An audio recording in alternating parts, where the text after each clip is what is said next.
Oi pessoal, a aula de hoje vai ser sobre farmacologia dos antirretrovirais, que são os fármacos usados no tratamento do HIV. O conteúdo dessa aula está dividido aqui em 4 tópicos. Primeiro a gente vai falar da estrutura geral dos retrovírus, dar uma relembrada na parte microbiológica e bioquímica dos retrovírus. Depois vamos falar dos princípios do tratamento das infecções por HIV, as principais classes de antirretrovirais, que estão aqui abreviadas, mas eu vou explicar depois quais são essas classes. E por último, a gente vai falar sobre o tratamento antirretroviral, que é a terapia antirretroviral. Então, começando sobre os retrovírus. O que são os retrovírus? A gente tem 2 tipos de vírus HIV, e eles são vírus retrovírus, são chamados de retrovírus porque eles têm uma enzima chamada transcriptase reversa que faz a conversão do RNA em DNA. Essa é uma característica típica dos vírus HIV. Existe então o vírus HIV-1 e o HIV-2. A diferença entre esses 2 vírus ela é muito pequena, mas a grande importância de se diferenciar os dois é porque o HIV-1 ele é um tipo de vírus que é encontrado no mundo inteiro, ele já está disseminado, ele é o principal vírus da epidemia mundial de HIV, e o HIV-2 é o vírus que é encontrado até hoje somente no continente africano. Esse vírus HIV-2 ainda não foi encontrado em outras partes do mundo, ele está localizado na África. Quando é feito um exame, um teste de HIV, são feitos os testes para identificação da presença tanto do HIV-1 quanto do HIV-2. Mesmo no Brasil, por exemplo, onde o HIV-2 não existe, ainda não foi identificado, mas sempre é feito esse teste porque a Organização Mundial de Saúde recomenda que seja feita a identificação dos 2 vírus para poder saber se o HIV-2 saiu do continente africano e já foi para outros lugares do mundo. Mas a gente tem hoje em todo o mundo, disseminado em todo o mundo, o vírus HIV-1. Essa é a estrutura geral aqui do vírus HIV. O vírus HIV ele possui uma membrana celular, que está representada aqui no contorno. Ele possui essa membrana celular, que na verdade não é uma membrana do vírus, mas ela é uma membrana que veio da célula que esse vírus infectou, e essa membrana vem com seus antígenos na superfície.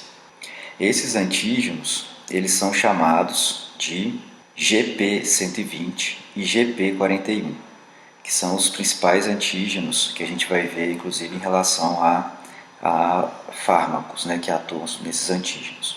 O GP120 ele é o antígeno que vai se ligar ao receptor da célula-alvo e vai permitir a entrada do vírus na célula. O GP41 ele é a base do GP120, então eles estão acoplados, os dois receptores. Dentro da membrana desse vírus, já que ele tem uma membrana que veio da célula hospedeira, dentro dessa membrana tem um envelope proteico que é formado principalmente por essa estrutura que é chamada de P24. Essas moléculas que formam esse envelope proteico possuem na sua estrutura as moléculas chamadas P24, que é importante e que é utilizado para pesquisa diagnóstica.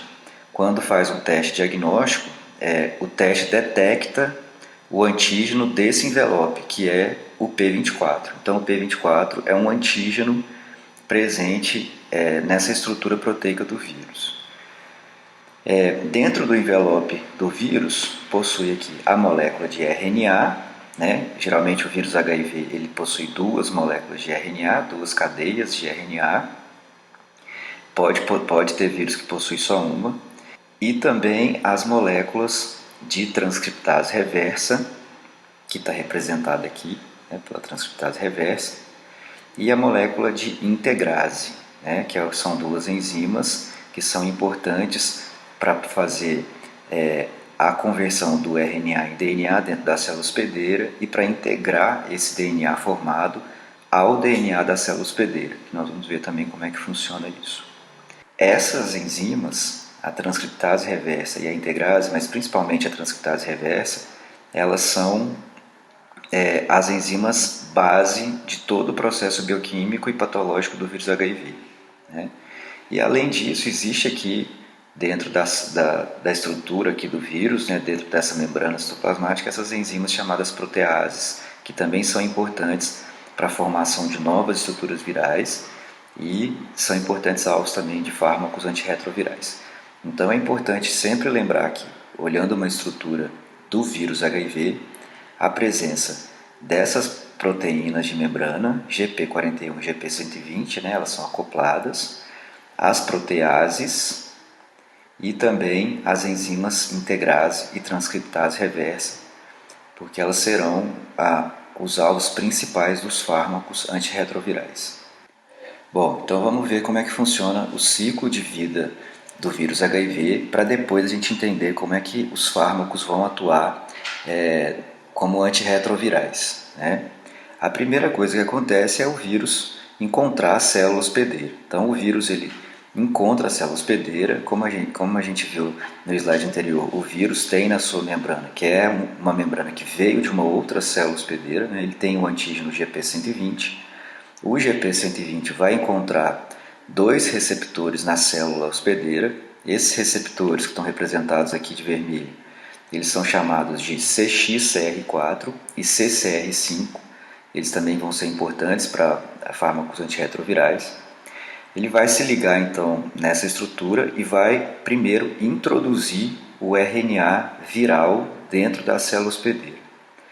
Junto com o RNA viral entra também a enzima transcriptase reversa, que a gente viu no slide anterior na estrutura do vírus. Então o vírus, a HIV, ele introduz dentro da célula o seu RNA e também a enzima transcriptase reversa que está dentro do vírus. Né?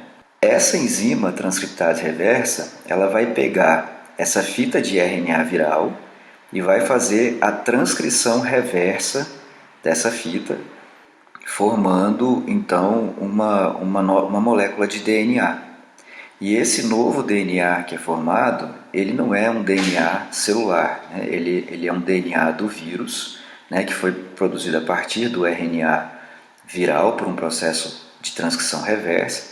Então ele é chamado de DNA proviral.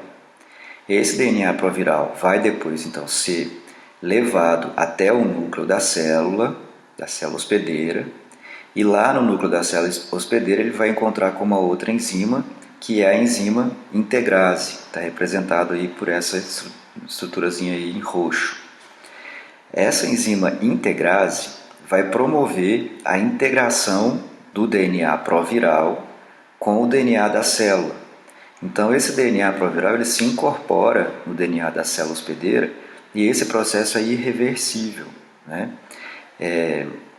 Esse DNA viral incorporado no DNA celular, ele vai ser perpetuado na célula hospedeira. Então essa célula hospedeira, quando se dividir e formar células filhas, o material genético do vírus vai ser transferido também para as células filhas, porque ele passa a fazer parte do material genético da célula hospedeira. Por isso que uma pessoa com HIV, mesmo que ela esteja fazendo uso de fármacos que inibem a proliferação do vírus, que conseguem reduzir a carga viral a baixíssimas concentrações, ele não está livre do vírus, porque a qualquer momento a célula hospedeira pode voltar a partir do seu DNA e que contém incorporado o DNA do vírus, pode voltar a produzir novos vírus. Então, quando essa célula se dividir por mitose, né, elas vão carregar o DNA viral. Em algum momento vai acontecer algum estímulo no sítio onde encontra esse DNA viral, que está incorporado ao DNA da célula hospedeira, e vai ocorrer a transcrição desse RNA viral. A transcrição é a formação de uma nova fita de RNA, né, a partir de um molde de DNA. Então vai ser formado em algum momento, por algum estímulo, um novo RNA viral. Esse RNA viral ele vai utilizar dos mecanismos da célula hospedeira e vai ser traduzido lá nos ribossomos, no ribossomo celular, e vai produzir, além de outras moléculas de RNA viral que já foi produzida pelo RNA, pelo processo de transcrição, ele vai produzir outras estruturas do vírus, né? Vai produzir o envelope proteico, né? O RNA já foi produzido, vai produzir o envelope proteico, vai produzir os receptores de superfície da membrana e vai produzir também algumas proteínas associadas a essa estrutura viral, que vai compor então uma nova estrutura viral. Essas proteínas, que está representada por essa estrutura aqui, né, essas proteínas elas vão ser clivadas, né, são proteínas muito grandes, mas aí elas vão ser clivadas, quebradas e vão formar proteínas que vão compor também o envelope viral, que vão ser as proteínas de superfície, novas moléculas de transcriptase reversa, outras moléculas de RNA viral. Então elas são produzidas aqui, a partir dessa proteína maior, vão ser produzidas proteínas menores que vão compor a estrutura do vírus. E aí, depois que estão todos esses produtos prontos, e vai ocorrer a emergência do RNA viral junto com as proteínas do envelope e parte da membrana celular junto com as proteínas da superfície, que vão formar então um novo vírus. E aí esse vírus vai ter lá o seu capsídeo, sua estrutura proteica, envolto por uma membrana celular, contendo aqueles receptores de superfície e o material genético dentro da estrutura proteica.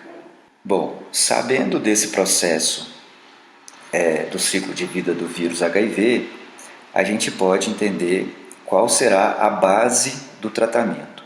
E a base do tratamento do HIV ela vai depender principalmente de 3 fatores. O primeiro deles é a capacidade do fármaco de suprimir o RNA viral e que essa supressão seja intensa e duradoura. Para isso é necessário fazer uma terapia combinada. Então o paciente que tem HIV ele vai usar pelo menos 3 fármacos antirretrovirais. Tem que ter essa combinação para poder ter uma supressão viral intensa e duradoura. Além disso, deve-se ponderar a toxicidade e o benefício. Como hoje, atualmente existe vários fármacos antirretrovirais, alguns podem ter mais toxicidade e outros menos, então tem que ponderar, a base do tratamento vai ser a partir dessa ponderação da toxicidade e do benefício para o paciente e também da adesão regular e da resistência viral. É muito importante que o tratamento seja contínuo e que o paciente esteja aderido regularmente ao tratamento para que não haja falha terapêutica e principalmente para que não haja resistência do vírus aos fármacos antirretrovirais. Bom, então conhecendo o ciclo de vida do vírus, a gente pode encontrar aqui os locais de ação dos fármacos antirretrovirais e aí as classes de fármacos antirretrovirais. A primeira delas aqui vão ser os inibidores da transcriptase reversa, né? Essa foi a primeira classe a ser desenvolvida, né, dos antirretrovirais, e ela é dividida em 2 tipos de inibidores da transcriptase reversa, que são os inibidores nucleosídeos da transcriptase reversa e os inibidores não nucleosídeos da transcriptase reversa. Nós vamos ver a diferença entre os dois daqui a pouco. Outra classe de fármacos antirretrovirais vão ser os que atuam nessa proteína que é produzida, nessa proteína maior que é produzida a partir dos processos de transcrição do DNA viral, da tradução, para a produção de novas estruturas virais, que são os chamados inibidores de protease. Os inibidores de protease vão inibir a formação e a maturação de novas partículas virais. As proteases têm essa função no vírus. A terceira classe vai ser os inibidores da integrase. A integrase é a enzima que ela vem do próprio vírus HIV, mas ela também é encontrada no núcleo da célula hospedeira E esses inibidores da integrase é que vão promover a integração do DNA proviral com o DNA da célula hospedeira. Então os fármacos vão inibir esse processo. E a quarta classe de fármacos antirretrovirais são os inibidores da entrada do vírus na célula. Os inibidores da entrada do vírus, eles vão ser antagonistas dessas estruturas que estão representadas aqui em vermelho, que são aquelas moléculas da superfície do vírus, que são chamadas de GP120 e GP41. Então vamos começar vendo os inibidores nucleosídeos da transcriptase reversa. Os mecanismos de ação dessa classe é de impedir a infecção aguda de células suscetíveis, porque ele vai impedir a ação da enzima transcriptase reversa, mas ele impede de uma maneira não direta na enzima, né? Esse mecanismo, esses fármacos, eles não afetam células que já estão infectadas, mas dentro da célula ele sofre uma fosforilação, né? O fármaco sofre uma fosforilação na célula hospedeira, que faz com que ele interaja, ele se integre ao DNA proviral e impede o prolongamento. Então, naquela fase em que o vírus introduziu o seu RNA dentro da célula junto com a enzima transcriptase reversa, a transcriptase reversa começa a formar o DNA proviral e é nesse momento que os fármacos inibidores nucleosídeos da transcriptase reversa vão atuar. Eles vão impedir, durante esse momento que está acontecendo a formação do DNA proviral, vão impedir o seu prolongamento, não vai ter a formação do DNA proviral e dessa forma não vai ter a multiplicação do vírus dentro da célula. Essa classe de fármaco foi a primeira classe de fármacos a ser desenvolvida dentre os antirretrovirais e ela apresenta algumas reações adversas que são significativas, né? Pode apresentar acidose lática, pode apresentar hepatomegalia. Alguns pacientes que fazem uso por tempo prolongado têm essa reação. Não se sabe ainda por que tem um aumento do volume do fígado, mas é uma das reações adversas causadas por essa classe de fármacos. E também é uma classe de fármacos que apresenta perda de massa óssea, que também deve ser avaliado constantemente com pacientes que fazem uso desse fármaco. Os fármacos dessa classe estão representados aqui por ordem de desenvolvimento, né? Do primeiro, segundo, terceiro e assim vai. A zidovudina foi o primeiro fármaco a ser desenvolvido como antirretroviral. Na época, lá no final dos anos 80, quando ela foi desenvolvida e foi muito utilizada nos anos 90, ela foi um sucesso muito grande, mas depois de um tempo, os vírus HIV começaram a apresentar resistência à zidovudina. Então a zidovudina deixou de ser utilizada hoje em dia por causa dessa questão da resistência. Mas depois foram desenvolvidos aqui a estavudina, a lamivudina, didanovina, abacavir e tenofovir. Eu destaquei aqui a lamivudina e o tenofovir porque esses são os dois fármacos que atualmente são utilizados, são muito efetivos e fazem parte do protocolo de tratamento do Ministério da Saúde. Então, dentre os fármacos inibidores nucleosídeos da transcriptase reversa, lamivudina e tenofovir fazem parte do protocolo. Esse fármaco que eu destaquei aqui no cantinho, eu coloquei ele em destaque aqui porque ele não é um fármaco utilizado no tratamento do HIV. Ele é um fármaco inibidor nucleosídeo da transcriptase reversa, mas ele vai ser utilizado nas terapias pré-exposição, que mais para frente eu vou explicar o que são essas terapias. A segunda classe, então, são os inibidores não nucleosídeos da transcriptase reversa.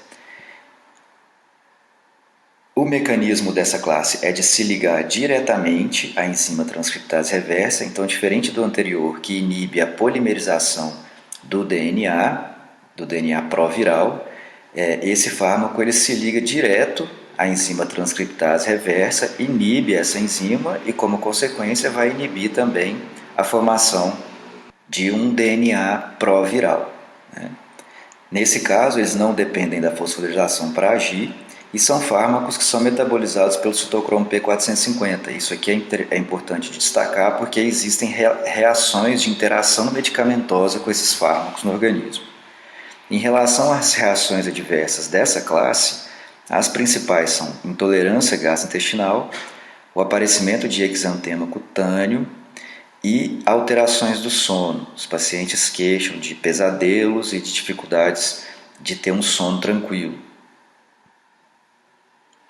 Os fármacos dessa classe, está aqui a nevirapina, o efavirenz e a delavirdina.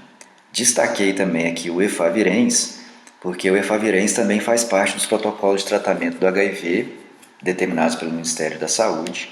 Ele não é utilizado como fármaco de primeira escolha, mas ele é utilizado principalmente quando tem pacientes com HIV associado à tuberculose. E depois, mais para frente, também nós vamos ver esses protocolos.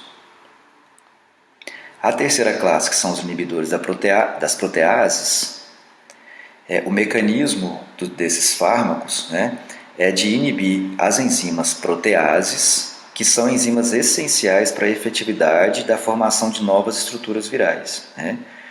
As proteases, elas são produzidas a partir da clivagem de uma proteína maior em várias proteínas menores que vão ter ação enzimática, por isso que elas são chamadas de proteases. E os fármacos, então, se ligam de modo reversível às proteases, e as proteases vão ter a função de promover um processo de maturação do vírus. Os vírus, depois de formados, eles são maturados, né? Eles sofrem um processo de maturação para que depois eles possam se tornar infecciosos. Então vão surgir vírus, mas esses vírus vão ser imaturos e não infecciosos. Então eles não vão ser capazes de infectar outras células. E dessa forma, então, tem a eliminação do vírus. As reações adversas principais dessa classe são náusea e vômitos. Pode aparecer parestesia, principalmente na ponta dos dedos e dos pés. E também são fármacos que podem alterar o conteúdo de lipoproteínas sanguíneas, de triglicerídeos e colesterol, e causar dislipidemias. Os fármacos dessa classe estão descritos aqui também por ordem de desenvolvimento. Então está aqui saquinavir, ritonavir, atazanavir, indinavir, lopinavir e dorunavir. Também destaquei aqui o atazanavir e o dorunavir, porque fazem parte também do protocolo de tratamento antirretroviral determinado pelo Ministério da Saúde. O ritonavir, eu destaquei ele aqui também de forma diferente, porque o ritonavir ele não é utilizado hoje como primeira escolha para tratamento do HIV, mas ele pode ser indicado em algumas situações. O ritonavir é um fármaco inibidor enzimático. O fato dele ser inibidor enzimático pode causar diversas interações medicamentosas com outros fármacos, mas em algumas situações, durante o tratamento antirretroviral, é indicado o ritonavir para que ele possa promover essa interação medicamentosa, inibindo as enzimas do citocromo P450 e dessa forma aumentando a meia-vida plasmática e a biodisponibilidade de outros fármacos antirretrovirais. Então, em alguns casos, é necessário fazer essa associação para poder ter uma maior biodisponibilidade dos fármacos que já estão sendo usados pelo paciente com HIV. A quarta classe são os inibidores da integrase. O mecanismo de ação desses fármacos, né, é de inibir a enzima integrase, né, que é a enzima que faz a integração do DNA viral, ou também chamada de DNA proviral, ao DNA celular. Essa classe é a classe mais recente, né, são os fármacos mais recentes desenvolvidos. Essa classe tem um sucesso muito grande de resgate de pacientes multiresistentes, então pacientes que já apresentam resistência a outros fármacos antirretrovirais. O surgimento dessa classe mais nova foi um grande avanço para esses pacientes, e é a classe de fármaco que promove a queda da carga viral mais rápido. Então esses fármacos estão incluídos no tratamento dos pacientes com HIV atualmente, através dos protocolos do Ministério da Saúde. As reações adversas a esse fármaco, elas são menores, né? São fármacos muito mais bem tolerados. O que pode acontecer é alterações do sono, pesadelos, dificuldade de dormir, insônia, E existe uma relação entre o uso de fármacos inibidores de integrase com o ganho de peso, mas essa relação ainda não foi totalmente definida. Ela ainda está em estudo, mas existe essa relação com o ganho de peso e é considerado então uma reação adversa. Dentro dessa classe a gente tem o raltegravir, dolutegravir e o elvitegravir. O dolutegravir também destaquei porque ele é um fármaco hoje disponível também para tratamento do HIV nos programas da ST-AIDS do Ministério da Saúde. Ele é incluído, inclusive, como fármaco de primeira escolha para o paciente que acabou de receber o diagnóstico. Os inibidores de entrada são aqueles que vão inibir a entrada do RNA viral e da transcriptase reversa através da inibição daquela proteína da superfície de membrana do vírus que é chamada de GP41. Então ele interage com a porção GP41, inibe, antagoniza essa porção e impede a entrada do vírus na célula. E ele também é antagonista do CCR5 e do CXCR4, que eu falei lá atrás que são dois receptores da célula hospedeira, aonde o GP120 e o GP41 vão se ligar.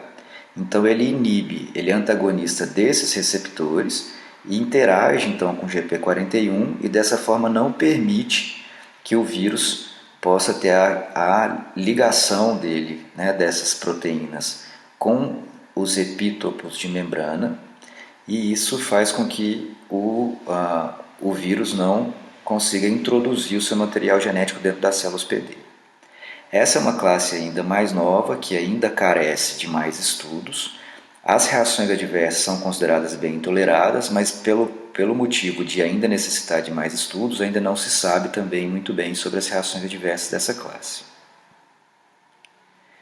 E aí aqui a gente tem enfurvitida e o maraviroc. Só tem esses dois fármacos dentro dos inibidores de entrada. E a enfurvitida também destaquei ela aqui, porque ela faz parte também dos protocolos de tratamento. E o tratamento do HIV? Vamos falar um pouco sobre esse tratamento. A primeira coisa que eu quero falar é sobre como ocorre a transmissão do HIV. Isso pode parecer repetitivo, pode parecer que todo mundo já sabe, mas eu acho que é sempre importante frisar isso, A transmissão do HIV, ela ocorre através de relação sexual, é a transmissão primária, mas ela ocorre apenas através de relação sexual se for sem preservativo, sem camisinha. Então acontece através de sexo vaginal sem camisinha, sexo anal sem camisinha, sexo oral sem camisinha, o uso de seringas por mais de uma pessoa, a transfusão de sangue contaminado, se o sangue já está contaminado com HIV, ele vai ser transfundido e vai transmitir para a pessoa que recebeu o sangue. Pode ser transmitido da mãe infectada para o seu filho durante a gravidez, durante o parto ou na amamentação. Mas isso a gente já sabe que existem diversos protocolos que já faz com que uma criança, um bebê nascido de uma mãe com HIV, ele tem 99% de chance de nascer sem HIV e pode ser transmitido também através de instrumentos que furam ou cortam, principalmente em acidentes ocupacionais, e se esses instrumentos não estão esterilizados. E quais são as condutas que não transmitem HIV? Também é importante a gente sempre lembrar disso, principalmente pensando na questão da discriminação, do preconceito, que é muito importante da gente, como profissional de saúde, quebrar isso na sociedade. Então, como não transmite HIV? O HIV não transmite através de sexo, através de relação sexual, desde que se use corretamente a camisinha. Então, relação sexual é a principal via de transmissão do HIV, mas só transmite se não estiver usando preservativo. Não transmite o HIV através de masturbação a dois, não transmite o HIV por beijo no rosto ou beijo na boca, suor e lágrima não transmite, picada de inseto não transmite, não existe transmissão através de picada de inseto, como acontece com dengue, malária. Aperto de mão ou abraço não transmite HIV. Compartilhar sabonete, toalha, lençol também não transmite. Compartilhar talher ou copo também não transmite. Não transmite no assento de ônibus, apesar de parecer absurdo, mas tem pessoas que perguntam sobre isso, né? Piscina, nadar na mesma piscina que uma pessoa com HIV não vai transmitir HIV. Utilizar o mesmo banheiro que uma pessoa com HIV não vai transmitir o HIV. A doação de sangue não transmite o HIV. O que transmite através do sangue é a transfusão de sangue contaminado, mas toda vez que um sangue é doado, ele é analisado para verificar a presença de HIV e de outros antígenos de outras doenças e não transmite pelo ar, né? Então a gente pode conviver com uma pessoa com HIV tranquilamente no mesmo ambiente, compartilhar o mesmo local, compartilhar o mesmo banheiro, compartilhar os mesmos talheres, copos. Nada disso transmite o HIV. O HIV é transmitido essencialmente pelo sexo sem preservativo. Então, sexo, desde que usado corretamente a camisinha, não transmite HIV. Em relação à testagem, né, o Ministério da Saúde tem feito uma campanha desde 2019 do incentivo à testagem, né? Foi a campanha que se chamava IC. Nessa campanha eles falavam muito sobre, eles falam ainda, essa campanha ainda é vigente, sobre o incentivo às pessoas a testarem, porque ninguém sabe quem tem AIDS ou quem tem HIV ou não, né? Então, e se você não usou a camisinha, né? E se a outra pessoa está doente e você não sabe, né? E se o parceiro sexual tem alguma doença e a pessoa não sabe? Então eles utilizaram desse e se para incentivar as pessoas a fazer o teste, né? E aí tinha esse slogan aqui que eu acho até muito interessante, que é: se a dúvida acaba, a vida continua, né? Então a testagem deve ser sempre incentivada.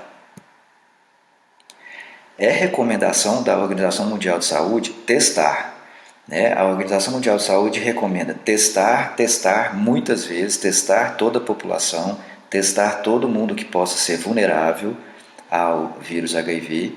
E esses testes eles estão disponíveis de forma gratuita na rede pública no Brasil.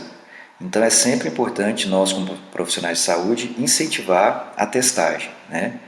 Além disso, a Organização Mundial de Saúde recomenda ampliar cada vez mais a oferta de testes, né? Os testes rápidos eles são muito efetivos para diagnosticar o HIV. Muitas vezes, fazendo o teste rápido, pelo menos 2 vezes, utilizando o teste de dois laboratórios diferentes, 2 marcas diferentes, já é suficiente para confirmar o diagnóstico do HIV.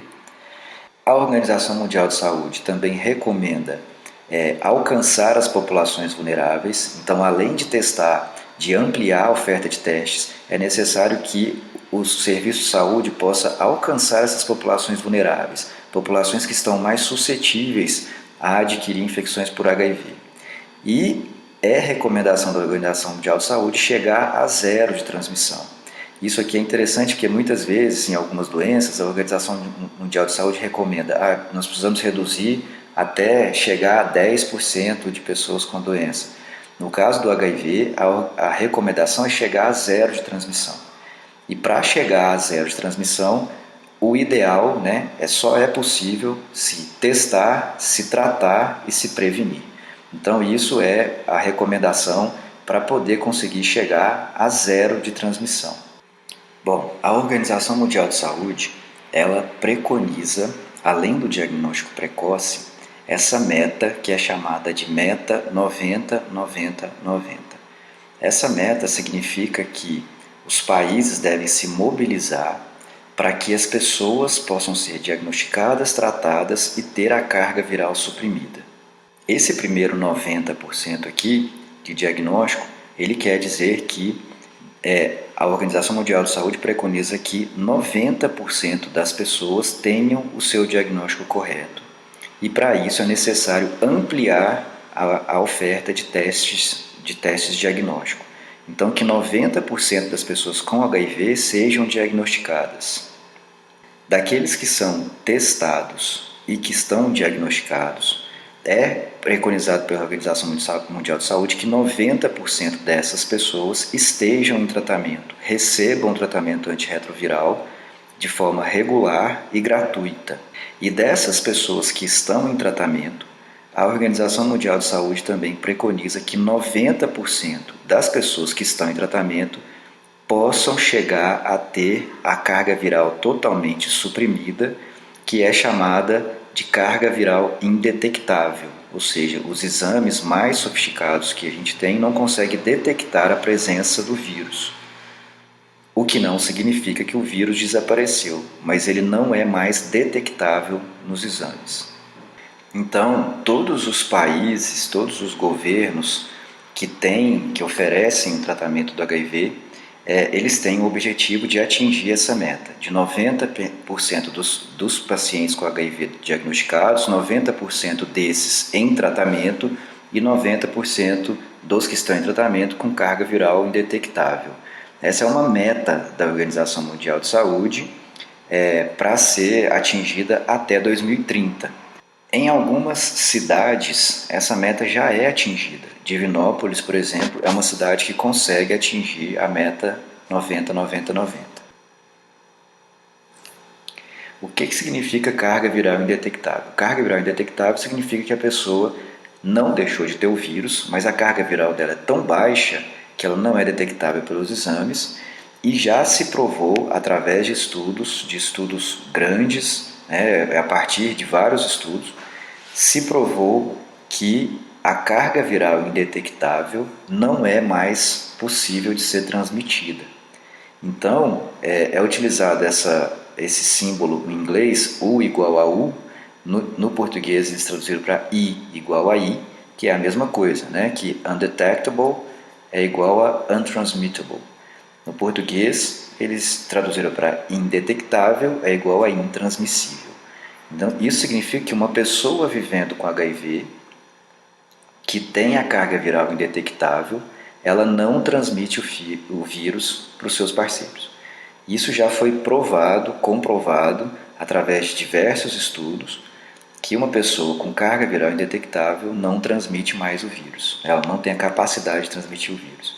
E isso é um grande avanço no tratamento e principalmente para a vida das pessoas que vivem com HIV, né?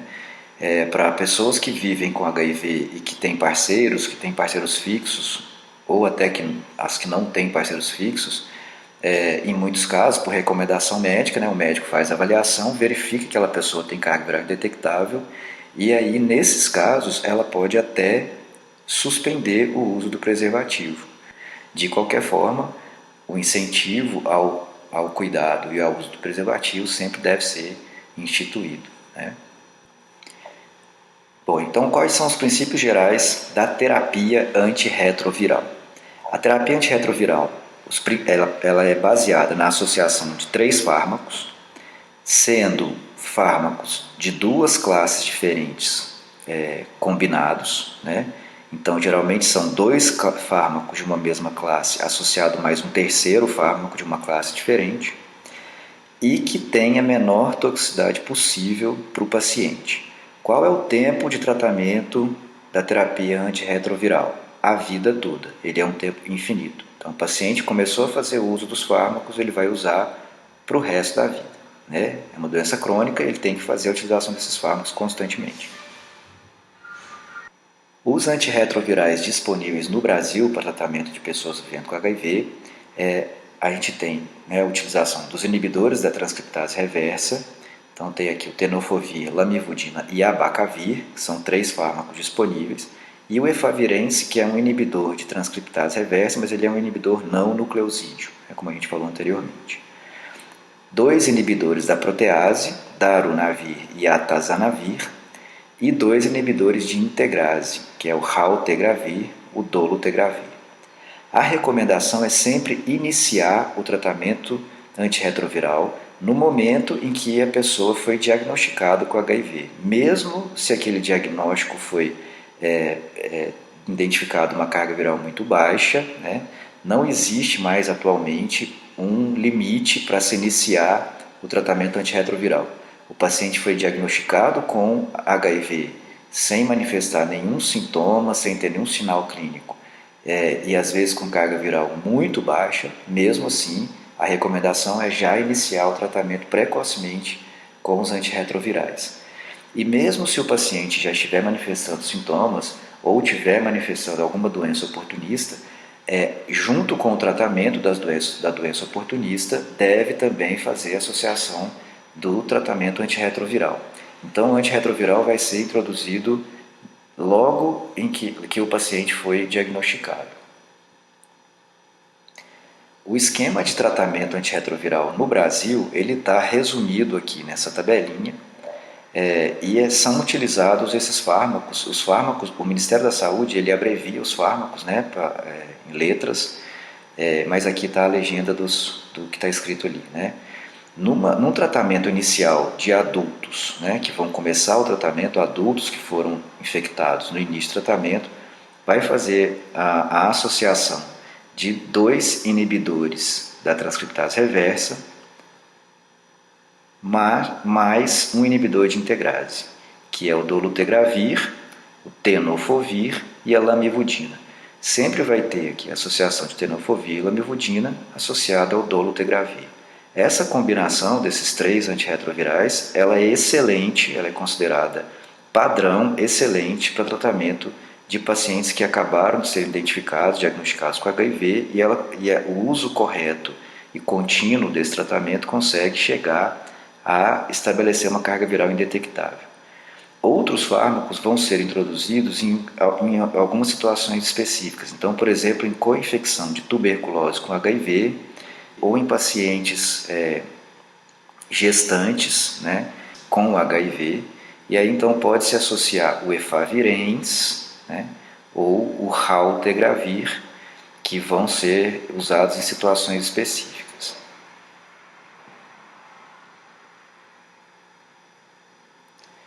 Bom, e o que é a profilaxia pós-exposição ao HIV, que também é chamada de PEP? Ele é um tipo de profilaxia muito eficaz, altamente eficaz, que é indicado em casos de exposição sexual sem proteção, ou em casos de violência sexual, ou em casos de acidente de trabalho, né, em casos de exposição ocupacional. Por exemplo, profissionais de saúde que trabalham com pacientes com HIV e aí ele se contamina por agulha ou por pérfuro cortante. A profilaxia pós-exposição ela é muito efetiva se ela foi iniciada até 72 horas pós-exposição.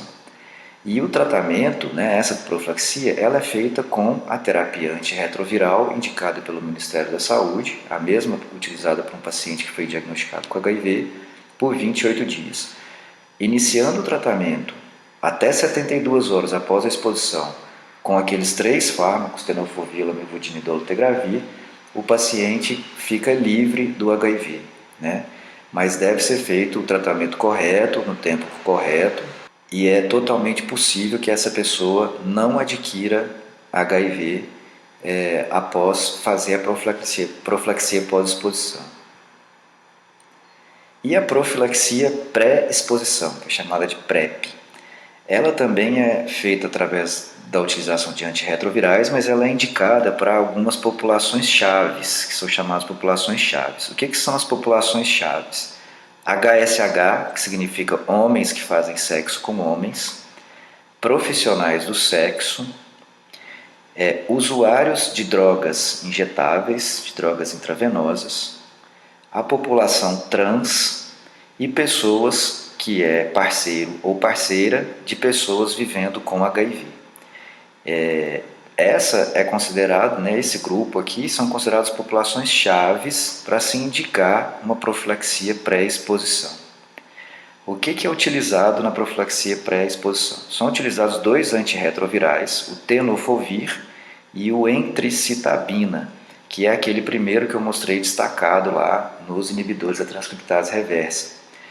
O nome comercial desse tratamento é Truvada, né? Então a pessoa faz uso do Truvada, que está aqui o exemplo do fármaco, do medicamento, é utilizado diariamente, a pessoa faz uso diário e sempre, claro, antes da exposição, né? O sucesso da profilaxia pré-exposição, ele é relacionado à adesão ao tratamento. Então, o paciente que vai fazer, né, um profissional do sexo, por exemplo, ou pessoas que vivem com parceiro com HIV, utilizando Truvada corretamente, nas doses corretas e diariamente, mantendo a adesão, é possível prevenir a infecção por HIV numa taxa de 99,98%. Então é muito alta, consegue prevenir praticamente 100%. Né?